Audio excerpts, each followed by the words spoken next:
What is up, people? It's Untitled Productions, and this is the Gundam Barbatos, a really cool looking mobile suit that is from a show I've never seen. Let's just get into it already. Yep, that's me. You're probably wondering how I ended up in this situation.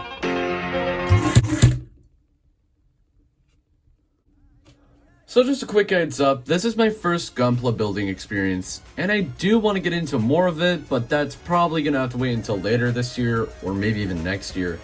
And I've got to say, the Master Grade Full Armor Gundam for Mobile Suit Gundam Thunderbolt looks awesome, but I've heard about some things related to it, and now I'm not so sure. If any of you guys have any suggestions on what Gundam model kits I should review, please let me know in the comments. So the painting on the Master Grade Gundam Barbatos is completely non-existent, but the sculpting on it is done very, very well. And by the way, this was like a 5 to 6 hour build, and I honestly had a lot of fun doing it, and I do want to get into customization, but for now, I have to stick with this kind of quality. And yes, unlike a high grade, all of these colors are in fact separate pieces. And if you want to use them, there's a sheet of reflective stickers for the eyes, and there's a ton of water slide decals. I think that's what they are.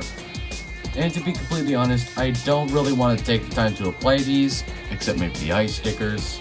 And I would rather paint it up instead of applying the stickers and water slides. And I will get into the articulation a little later, but if you do move some of these joints, there is actually some moving piston detail, which looks amazing in my opinion. And if you do flip this piece down, you can actually see that there's a little pilot inside. And since I have not watched Iron-Blooded Orphans, I don't know what this guy's name is, but here it is anyway. Now let's move on to the accessories.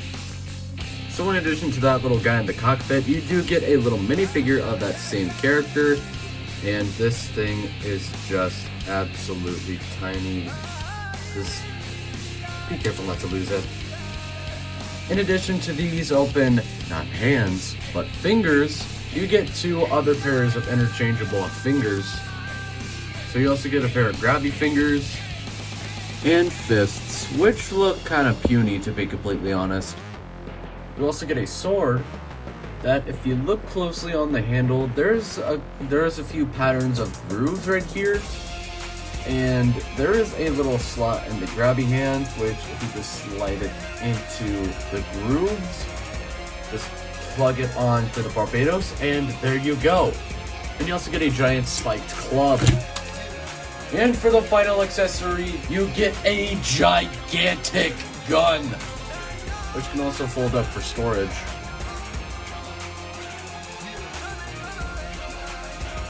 And if you extend these parts, pull these parts out, push them back in, maybe grab them one of these, you can actually slide the sword and the club into there.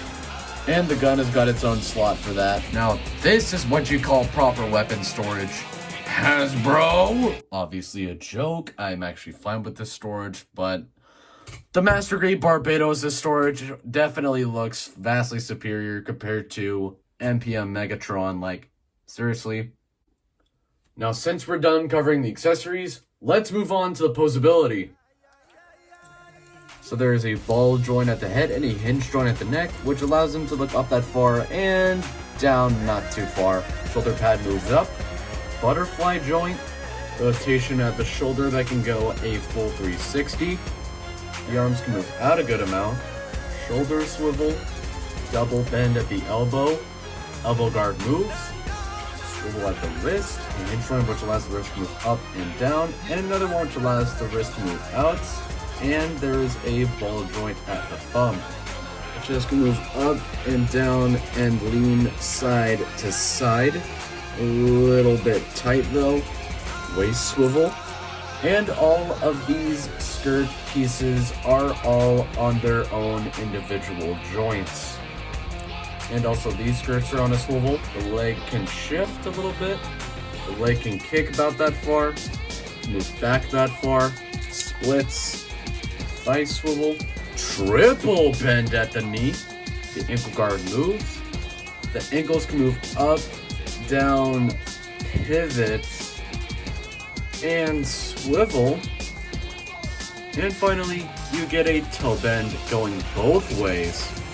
So Posability on the Barbatos is just excellent, but just due to the nature of the design, some of the articulation is going to be hindered, but not to a major extent. Now let's move on to these size comparisons, and the Barbatos here is a pretty good size, at around 8 inches tall, I think. Let's just stop wasting time and get into it. Here's the Master Grade Gundam Barbatos compared next to the Figma Kyoko Sakura and Sayaka Miki, the Figma Saber 2.0, Studio Series Shockwave, NECA Gojira, MPM Barricade, and Studio Series Devastator. Okay, now I would show off the box, but it is just way too large for my really tiny review space. So here's an image of the front of the box. So my final thoughts on the Master Grade Gundam Barbatos. It is a great model kit. Of course, I had neither time, tools, or patience to get to customization, which I still want to do. But apart from that, I would recommend this model kit to any Gundam fan, and if you like Gunpla model kit building. Now, just like last time, where can you find this Gundam model kit, and how much does it cost? If you guys don't remember this video, I got this model kit as a gift for reaching over 100 subscribers, but it is on Amazon for about 50 bucks, which I'm not sure if it's an authentic copy or not, because its country of origin, which it says is from the USA instead of Japan, Bandai's founding country. But apart from that, I haven't bothered to look anywhere else for it, but you can probably find it on more online stores. Good luck if you want to find it, because I can't help too much in that regard. So, that is basically it for me for my review of the Master Grade Gundam Barbatos, and as always, I will see you all in my next video. Peace out!